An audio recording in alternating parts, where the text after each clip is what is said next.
누가복음 8장 22절에서 25절까지 말씀입니다. 한 절 한 절 교독해서 읽도록 하겠습니다. 하루는 제자들과 함께 배에 오르사 그들에게 이르시되 호수 저편으로 건너가자 하심에 이에 떠나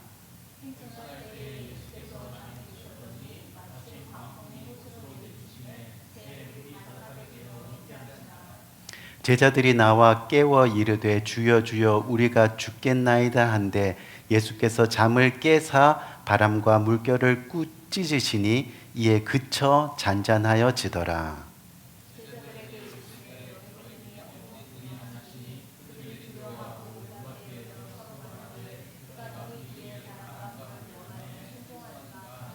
아멘, 아멘. 이번 여름 참 더웠습니다. 그렇죠? 뭐 100도가 넘는 기간은 그렇게 오래지는 않았는데 예전에 없었던 습도가 조금 생기면서 여름이 굉장히 길게 느껴지고 또 90도만 넘어도 아주 더운 날씨로 이렇게 느껴지는 그런 여름이었습니다. 근데 요즘 들어서 아침 저녁으로 보면 꽤 시원하지요. 가을을 느끼는 그런 계절이 오는 듯한데 어느덧 우리가 이 가을을 맞이하는 문턱에 서 있게 되었습니다. 그리고 또 얼마 안 가서 우리는 겨울을 맞게 되겠지요. 이렇게 우리는 2025년의 인생을 또다시 과거로 보내게 될 겁니다. 이 사전을 보니까 우리의 인생을 인간이 태어나 죽음을 맞이하기까지의 모든 삶의 과정이라고 그렇게 정의를 해놓았습니다. 저와 여러분 오늘부터 몇 주간 인생이라는 주제를 가지고 함께 말씀을 나누려고 하는데요. 오늘은 한번 따라할까요? 광풍을 만날 때, 광풍을 만날 때라는 제목을 가지고 은혜를 나누는 귀한 시간을 가지기 원합니다. 오늘 본문 말씀을 보면 오늘 본문 말씀은 이 갈릴리 바다에서 예수님이 제자들과 함께 배를 타고 가던 중에 큰 풍랑을 만나서 배가 침몰한 위기를 만났지만 예수님이 그 풍랑을 잔잔하게 하셔서 이 제자들과 또 예수님이 무사히 갈릴리 바다를 건너간 그런 사건들을 기록하고 있는 내용입니다. 그래서 오늘 저는 이 기적 같은 본문의 사건을 통해서 오늘을 살아가는 저와 여러분 모두의 인생에 주는 신앙의 교훈이 무엇인지 우리가 한번 살펴보고 또 은혜를 받는 그런 시간을 가지려고 합니다. 오늘 본문 22절 이하를 보니까 예수님이 하루는 제자들과 함께 배에 오르사 저희에게 이르시되 호수 저편으로 건너가자 하시매 라고 그렇게 말씀하고 있습니다. 이게 무슨 말이냐면 풍랑을 만난 이 배는 예수님이 함께 타고 계셨다는 겁니다. 그뿐만 아니라 예수님이 친히 저편으로 건너가자라고 그렇게 명령하셨다는 겁니다. 그렇게 예수님과 함께 예수님이 말씀하신 것에 순종하며 갔는데 이 배가 어떻게 됐습니까? 바로 큰 풍랑을 만났다는 겁니다. 우리 귀한 성도님들, 우리는 오늘도 예수님을 자신의 구주로 삼고 주님과 동행하는 삶을 살기를 노력합니다.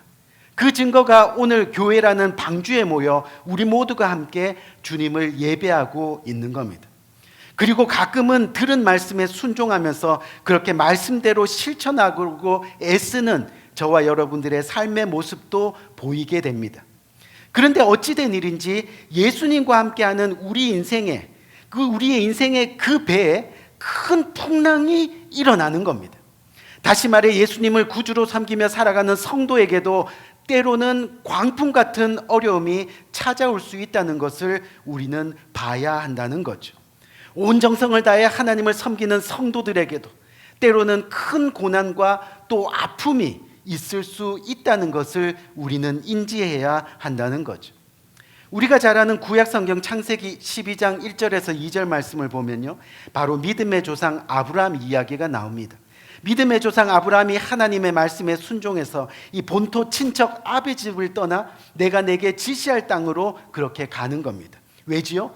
하나님이 친히 내가 너로 큰 민족을 이루고 내게 복을 주어 내 이름을 창대케 하리니 너는 복의 근원이 될지라 그렇게 약속하셨기 때문입니다. 그래서 아무런 주저없이 이 아브라함은요, 정말로 하나님의 약속만을 믿고 그 말씀에 순종하여 하나님의 말씀대로 행동합니다. 그런데 하나님이 지시한 땅에 가니까 약속하신 축복 대신에 뭐가 일어났습니까? 심한 흉년이 일어났습니다. 심한 흉년이 들어서 큰 어려움을 겪게 되었습니다. 우리가 잘 아는 야고보서 4장 14절 말씀을 보면요, 우리 인생에 대해서 뭐라고 이야기합니까? 내일 일을 너희가 알지 못하는도다 라고 그렇게 말씀합니다. 하지만 분명한 것은 끝까지 하나님의 말씀에 순종하면, 그렇게 끝까지 하나님과 동행하게 되면 하나님은 반드시 우리에게 약속하신 축복을 이루어 주신다는 겁니다. 아브라함이 내일 일을 알지 못했습니다. 순종함에도 불구하고 하나님의 약속과는 반대로 그의 인생에 어려움이 찾아옵니다. 하지만 당황하지 않고 불평하지 않고 끝까지 하나님의 말씀에 순종하는 겁니다. 결국 아브라함뿐만이 아니라 아브라함의 아들인 이삭도, 아브라함의 손자인 야곱도, 아브라함의 증손자인 요셉까지도 이 넘치는 하나님의 축복을 받아서 큰 민족을 이루게 되었다는 거죠. 우리 귀한 성도님들, 땅에서 캐낸 광석은요, 그대로는 가치가 없습니다. 반드시 용광로를 거쳐야 하는 겁니다. 그래야 뭐가 되죠? 순금이 되는 겁니다. 가치가 있게 된다는 이야기입니다. 그래서 욥기 23장 10절을 보면요, 나의 가는 길을 오직 그가 아시나니 그가 나를 단련한 후에는 내가 정금같이 나오리라. 아멘. 정금같이 나오리라. 그렇게 말씀하시는 겁니다. 하나님을 진심으로 믿는 성도님들, 고난 때문에 절대 망하지 않는다는 겁니다. 한순간은 망한 것 같아도 하나님이 반드시 다시 살리신다는 겁니다. 하나님은 고난 가운데서 우리를 지켜보십니다. 어떻게 해요? 고난 가운데 믿음 잃지 않고 계속해서 주님을 의지하며 나가고 있는지, 너가 정말 나를 신뢰하며 따라오고 있는지, 그것이 확증되면요, 하나님은 어느 순간 우리들에게 있는 고난의 용광로를 거두어 주신다는 겁니다. 그때 우리의 인생은 결국은 정금같이 다시 일어나게 된다는 거죠. 풍랑이라는 고난이 제자들에게 찾아왔습니다. 제자들이 어떻게 주님을 의지하고 있는지 우리는 그래서 살펴볼 필요가 있는 겁니다. 오늘 본문 23절을 보니까 행선할 때 예수께서 잠이 드셨더니 마침 광풍이 호수로 내리침에 배에 물이 가득하게 되어 위태한지라 제자들이 나와 깨워 가로되 주여 주여 우리가 죽겠나이다 한대. 우리 귀한 성도님들, 우리는 인생을 살면서 누구나 한 번쯤은 어려움을 만나게 되어 있습니다. 하지만 하나님을 믿는 우리가 세상과 다른 것이 뭡니까? 절망의 순간 절망하지 않고, 쓰러지는 순간 완전히 쓰러지지 않고 어떻게 해요? 예수님을 깨운다는 겁니다. 그것이 진정 하나님을 믿는 증거입니다. 예수님 일어나세요. 예수님께 나와 깨워 가로되 예수님 정말 일어나세요. 소리치는 겁니다. 예수님 도와주세요. 부르짖는 겁니다. 그렇게 주님 앞에 나아가 간구하는 겁니다. 제자들이 나와 깨워 가로되 어려움이 왔을 때 바로 하나님을 찾았다는 말입니다. 하나님만을 의지하겠다는 강한 의지가 있었다는 겁니다. 그랬더니 오늘 본문 24절을 보니까요, 예수께서 잠을 깨사 바람과 물결을 꾸짖으시니 이에 그쳐 잔잔하여지더라. 아멘. 예수님의 말 한마디예요. 이 성난 파도가 잔잔해졌습니다. 예수님의 말 한마디에 고난이 사라집니다. 어려움이 해결됩니다. 우리의 인생 문제가 풀리는 역사가 일어나게 됩니다. 우리는 깨우기만 하면 되는 겁니다. 아멘.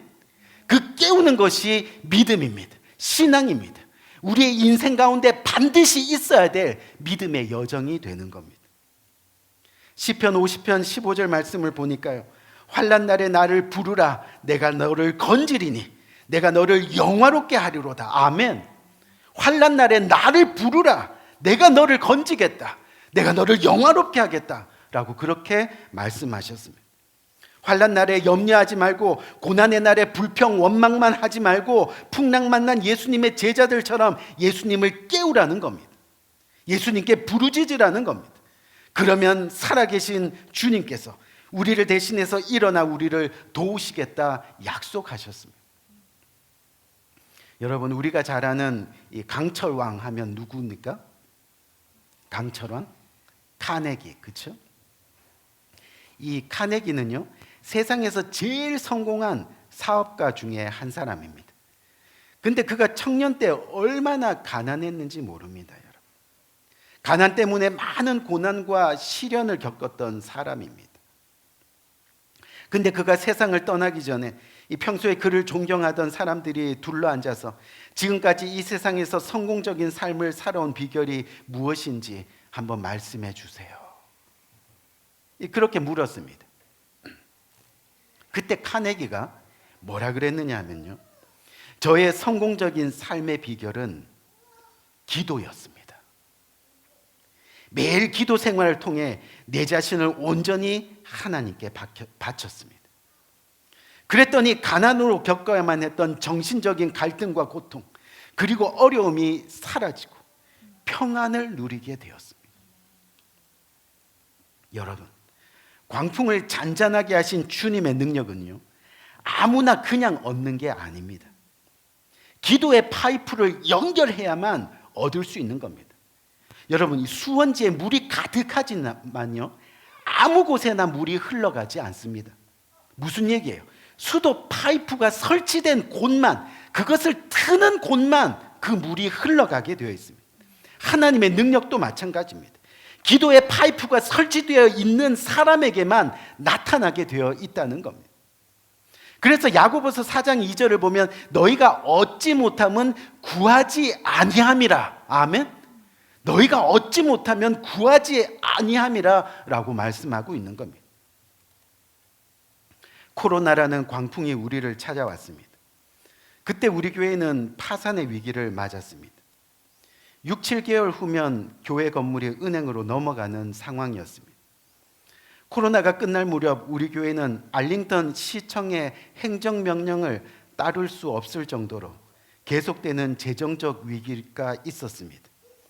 그때 그 광풍의 두려움 속에서 우리는 예수님을 깨웠습니다. 날마다 부르짖었습니다. 간구했습니다. 하나님, 그 주님 이름 부르면서 1시간, 주여, 그 이름 부르면서 1시간, 아버지, 그 이름 부르면서 1시간, 그렇게 기도했습니다. 광풍이 잔잔해지는 역사가 일어났습니다. 교회는 파산하지 않았습니다. 여전히 한 달도 밀리지 않고 모기지를 갚아 나갑니다. 12만 불이 드는 알링턴 시의 행정명령이 영불의 기적을 이루었습니다. 풍랑을 만났습니까? 주님께 기도하는 것이 해답입니다. 기도가 능력의 통로가 되는 겁니다. 마태복음 21장 22절을 보면요, 너희가 기도할 때 무엇이든지 믿고 구하는 것은 다 받은 줄 알라. 아멘. 다 받은 줄 알라. 이 스웨덴에 있었던 실화가 있습니다. 아마 유명한 실화이기 때문에 여러분들 잘 아실 거예요. 이 페트로라는 어부가 겪은 그런 이야기인데, 하루는 이 페트로라는 어부가요, 그 어촌의 대부분 사람들이 배를 몰고 가 고기를 잡을 때 이 페트로도 자기 큰 아들과 함께 배를 몰고 바다로 나갔습니다. 근데 고기잡이를 나간 배들이 대부분 돌아왔는데 이 페트로와 그 아들이 몰고 간 배가 돌아와야 할 시간에 돌아오지를 않는 겁니다. 미리 돌아온 배를 통해서 알아보니까 지금 바다에 큰 풍랑이 일어났다는 사실을 알게 됐습니다. 밤은 점점 깊어지고 강한 바람은 계속 몰아치고 그 가운데 페트로의 아내가 바닷가에 주저앉아 울면서 이 남편과 아들을 마냥 기다립니다.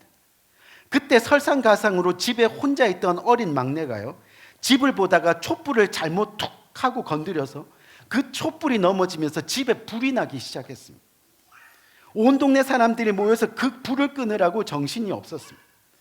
남편과 큰아들을 잃는 것도 모자라서 집까지 잃게 생겼습니다. 근데 얼마의 시간이 지났는데요, 저쪽 바다에서 배 한 척이 들어오는 겁니다. 남편과 아들이 탄 배였습니다. 알고 보니까 풍랑으로 길을 잃었는데 저 멀리서 불이 피어오르더라는 거예요. 그 불이 피어오르는 것을 보고 그 불빛을 따라 이렇게 오게 되었다는 거죠. 만약 집에 불이 나지 않았다면 우리 배는 무사히 돌아오지 못했을 거야 하면서 감사했다는 내용이 전해지고 있습니다. 우리 귀한 성도님들, 왜 불이 나야 했는지, 왜 내가 손해를 봐야 했는지, 왜 풍랑을 만나고 왜 어려움을 당해야 하는지 우리는 모를 때가 많습니다. 하지만 모른다고 해서 하나님을 원망해서는 안 되는 겁니다. 손해 본다고 해서 불평해서도 안 되는 겁니다. 하나님은 과거에도 우리를 지켜보시고 오늘도 우리를 눈동자 같이 지켜보고 계십니다. 하나님의 그 선하신 인도하심에 따라 결코 우리는 쓰러지지 않습니다. 그 하나님의 인도하심을 우리는 조금도 의심해서는 안 된다는 겁니다. 잠시 이해되지 않더라도요, 우리가 예수님을 깨우면, 우리가 주님께 나가 부르짖으면 주님이 일하신다는 거예요. 주님이 풍랑을 잠잠케 하시는 역사가 우리의 삶 가운데 반드시 일어난다는 거예요. 광풍으로 인해 제자들은 가장 귀한 것을 깨달았습니다. 풍랑으로 인해 예수님에 대한 믿음이 확실해졌습니다. 오늘 25절 말씀을 보니까 저희가 두려워하고 기어이 여겨 서로 말하되 저가 뉘기에 바람과 물을 명함에 순종하는고 하더라. 여러분, 이 일로 인해서 뭐라고요?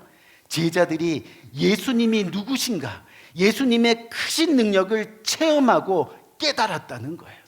주님을 진정으로 만나는 역사가 일어나게 되었다는 겁니다. 우리 귀한 성도님들, 이제 말씀 마치려고 합니다. 혹시 여러분들 가운데 지금 현재 이 삶의 풍랑을 만나서 크게 걱정하고 있는 분 계십니까? 혹 풍랑을 만나 내 힘으로는 해결할 길이 없어 주저앉아 울고 계시는 분 계십니까? 그 삶의 풍랑 때문에 여전히 걱정하고 아파하고 계십니까? 바라기는 낙심하지 마시기 바랍니다. 한숨 쉬지 말기를 바랍니다. 걱정하고 염려하는 그 시간에 예수님을 깨우는 역사가 일어나기를 바랍니다. 기도의 기둥을 세우는 역사가 일어나기를 바랍니다. 기도의 통로를 이어가는 역사가 일어나기를 바랍니다. 고린도서 4장 8절에서 9절 말씀을 보니까요, 우리가 사방으로 우겨쌈을 당하여도 쌓이지 아니하며 답답한 일을 당하여도 낙심하지 아니하며 핍박을 받아도 버림받지 아니하며 거꾸로 트림을 당해도 망하지 아니하고 오직 예수의 생명이 우리 몸에서 나타나게 하심이라. 아멘. 오직 예수의 능력과 기적이 우리 삶에 나타나는 역사가 뭐라고요? 예수님을 찾아 깨우는 겁니다. 간구하는 겁니다. 하나님은 주님을 의지 않고 간구하는 성도의 기도를 결코 외면하지 않으십니다. 반드시 주님의 때에 응답하십니다. 들리는 대로 응답하리라 그렇게 약속하셨습니다. 내 이름으로 무엇이든지 내게 구하면 내가 시행하리라. 아멘. 그렇게 약속하셨습니다. 우리의 인생 지금 조금 편하다고 교만해하지 마시기 바랍니다. 광풍이 없을 수는 없습니다. 그렇기 때문에 끝까지 주님을 찾아 깨우는 신앙의 여정이 우리 모두의 인생이 되어야 하는 겁니다. 광풍의 날에는 주님을 의지하는 것이 해답입니다. 광풍을 이기는 길은 예수님께 기도하는 것입니다. 광풍을 잔잔하게 하시는 주님의 능력을 의지하는 것이 우리 인생의 가장 큰 능력이 되는 겁니다. 기도하는 인생이 바로 저와 여러분들이 되기를 이 시간 주님의 이름으로 간절히 축원드립니다. 우리 한번 기도할까요? 간절히.